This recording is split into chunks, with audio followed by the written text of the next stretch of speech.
आपणकर जदि वृष राशि हुई थाए तेबे एही भिडियोटी को थरे मात्र शेष पर्यंत देखंतु। आपणकर व्यस्तबहुल समय मध्यरु आपण 10 मिनिट समय आपण निज पई दियंतु एवं निजर भविष्यत विषय रे जानंतु। काहेकि ना वृष राशि व्यक्तिविशेष मानकर जीवन एही पवित्र जन्माष्टमी ठारू बदलिबाकू जाउअछि। कारण ग्रह नक्षत्र मानकर चलन रे गोटे बहुत बड़ परिवर्तन हेबाकू जाउअछि।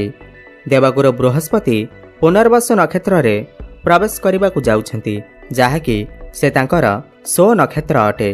तो देवगुरु बृहस्पति पुनर्वसु नक्षत्र रे अत्यंत शुभ फल प्रदान करिथांती। एहा परे आउ गोटे बड़ कथा एहा अटे कि सूर्य आपणकर केन्द्र को निजर सो राशि को चलन करुछंती, चतुर्थ भाव को चलन करुछंती। चतुर्थ भाव सर्व सुखर भाव होइथाय, समस्त भौतिक सुखर भाव होइथाय। तो सूर्य आपणकर चतुर्थ भाव को चलन करुछंती एवं बुधंक सहित बुधादित्य राजयोगर निर्माण करुछंती, जहाद्वारा आपणकर भाग्य रे गोटे बड़ परिवर्तन हेबाकू जाउअछि। आपणकर जीवन रे चलिथिबा समस्त दुख कष्ट एवं समस्यार अंत हेबाकू जाउअछि एवं पुणी थरे खुशी फेरिबाकू जाउअछि।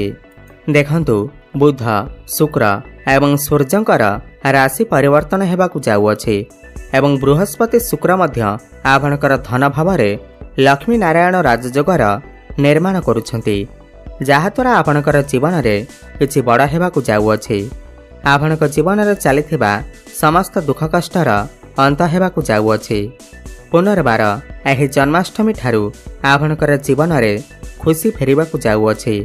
तेबे आसंतु जानिबा एही जन्माष्टमी ठारू आपणकर जीवन रे कौन सबु बड़ परिवर्तन हेबार अछि। एहा पूर्वरु जदि आपणकर भी वृष राशि हुई थाए एवं आपण भी ईश्वर को सच्चा हृदय भक्ति करती विश्वास करती, तेबे एही भिडियोटी को लाइक करी कमेंट बॉक्स रे जय श्रीकृष्ण जय माँ लक्ष्मी अवश्य लिखि दियंतु। देखंतु पूर्वरु सूर्य आपणकर तृतीय भाव थिबारु आपणकर टिके स्वास्थ्य समस्या देखा देउथिला, धन जनित समस्या देखा देउथिला। आपण ऋण नैथिले किंतु ऋण सुझी पारु नथिले, भाग्यर साथ आपण को मिली पारु नथिला। आपणकर समस्त कार्य अटकी रहिथिला, ऋणर भार आपणकर ऊपर बढ़ी जाइथिला। गृह परिवार रे खुशीर वातावरण नथिला, शिक्षा क्षेत्र रे समस्या देखा देउथिला। आपणकर अननेसेसरी खर्च हेउथिला, समाज रे आपणकर मान सम्मान नथिला। आपणको चाकरी प्राप्ति होई पारु नथिला, संतान संतति पाई आपण चिंतित थिले। आपणकर व्यापार वाणिज्य रे लॉस हेउथिला, प्रेम जीवन रे मध्य सफलता देखा देउ नथिला। तेबे एही भली जाहे बे समस्या आपणकर जीवन रे चालुथिला ताहा एबे दूर हेबाकू जाउअछि। एही जन्माष्टमी ठारू आपणकर जीवन रे पुणी खुशी फेरिबाकू जाउअछि। आपणकर जीवन रे नूतन सूर्य उदय हेबाकू जाउअछि। देखंतु सबुठारो बड़ कथा एहा अटे कि देवगुरु बृहस्पति पुनर्वसु नक्षत्र रे प्रवेश करुछंती, आजि ठारू प्रवेश करुछंती एवं पुनर्वसु नक्षत्र रे बृहस्पति को अत्यंत शुभ माना जाइथाय। पुनर्वसु माने हेउछि आपणकर पूर्वर जे खुशी थिला ताहा आपणकर जीवन रे पुणी थरे फेरिबाकू जाउअछि। समस्त सुख आपणकू प्राप्ति हेबाकू जाउअछि। गुरु एवं शुक्र आपणकर धन भाव रे लक्ष्मी नारायण राजयोगर निर्माण करुछंती। एही जन्माष्टमी परठारू एहार शुभ फल आपणको प्राप्ति हेबाकू लागिब। आपणकर धन रे वृद्धि देखिबाकू मिलिब, आपणकर फाइनेंशियल ग्रोथ हेब, आपणकर बैंक बैलेंस बढ़िब, आमदानी रे मध्य वृद्धि देखिबाकू मिलिब। द्वितीय भाव आपणकर बाणीर भाव होइथाय, घर परिवार रो भाव होइथाय। पूर्वरु जते आपणकर घर परिवार रे किछि भी असुविधा चालुथिला, मन मनांतर चालुथिला, ताहा सब दूर होइजिब। घर परिवार रे हसखुशीर लहरी लागि रहिब। आपणकर बाणी रे मधुरता आसीब। आपणकर बाणी द्वारा लोकमानक आकर्षित करि परिबे। आपण जदि मार्केटिंग रो काम करूछंती, टीचरशिप रो काम करूछंती, तेबे सेथिरे आपणकू सफलता प्राप्ति हेब। घर को कोनोसी नूतन अतिथि आसी पारंती। एहार माने हेउछि जेउ दंपति माने संतानर आशा रखिथिले, संतानर कामना करुथिले, सेमानकू संतान सुख प्राप्ति हेबाकू जाउअछि। आपण चेष्टा जारी रखंतु। गुरु एठारे बसी आपणकर षष्ठ अष्टम एवं दशम भाव को दृष्टि देउछंती।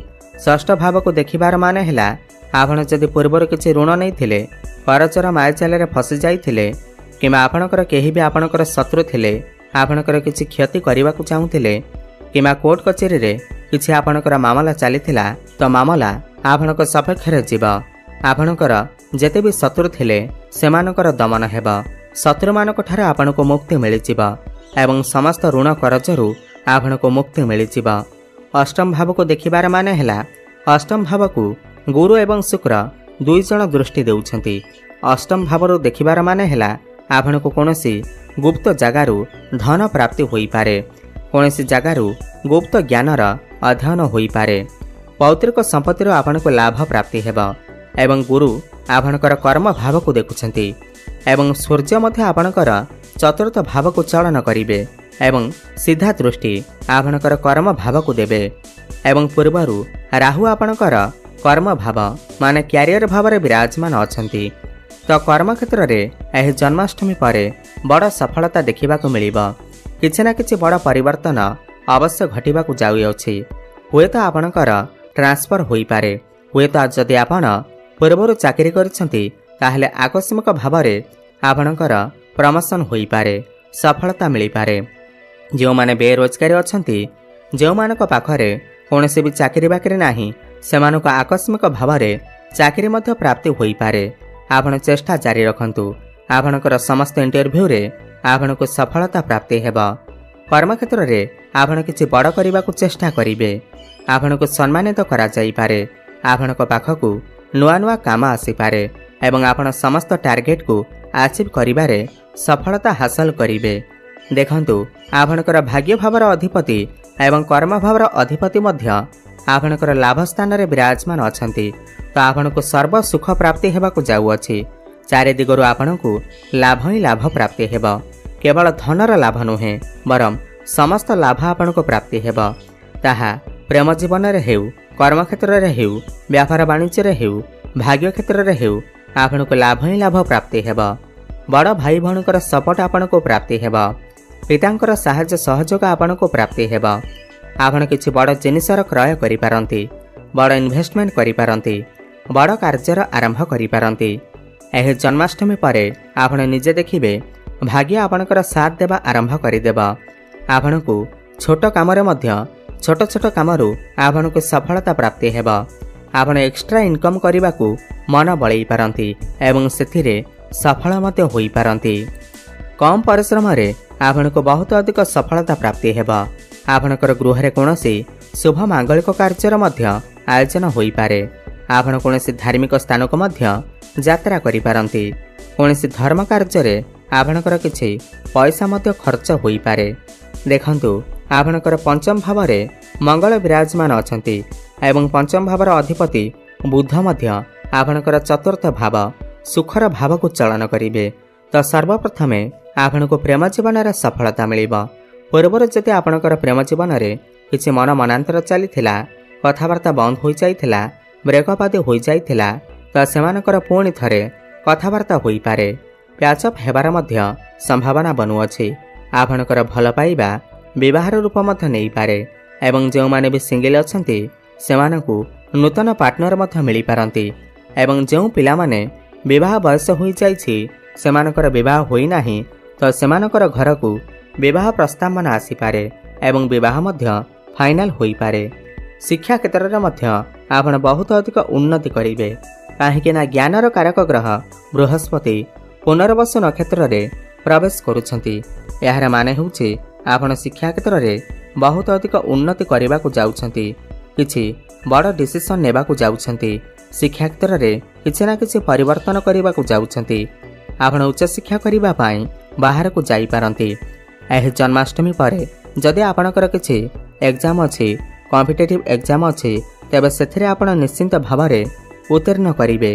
आपणकर मन पाठ पढ़ारे लागिबा। आपणकर भितरे ज्ञान बढ़िबा, बुद्धि बढ़िबा। आपण समस्त कार्य को स्मार्ट वे रे करबा को पसंद करिवे। एही जन्माष्टमी परे आपण किछि भूमि, प्रॉपर्टी, जमी, नूतन गृह आदि निर्माण करि पारंती किमा नूतन जानवाहन क्रय करि पारंती। जो व्यक्ति विशेष माने व्यापार वाणिज्य करुछंती सेमानकु बहुत अधिक सफलता प्राप्ति हेबा। सेमानकर डेली इनकम रे मध्य वृद्धि देखिबाको मिलिबा। आपण किछि नूतन व्यापार मध्य आरंभ करि पारंती।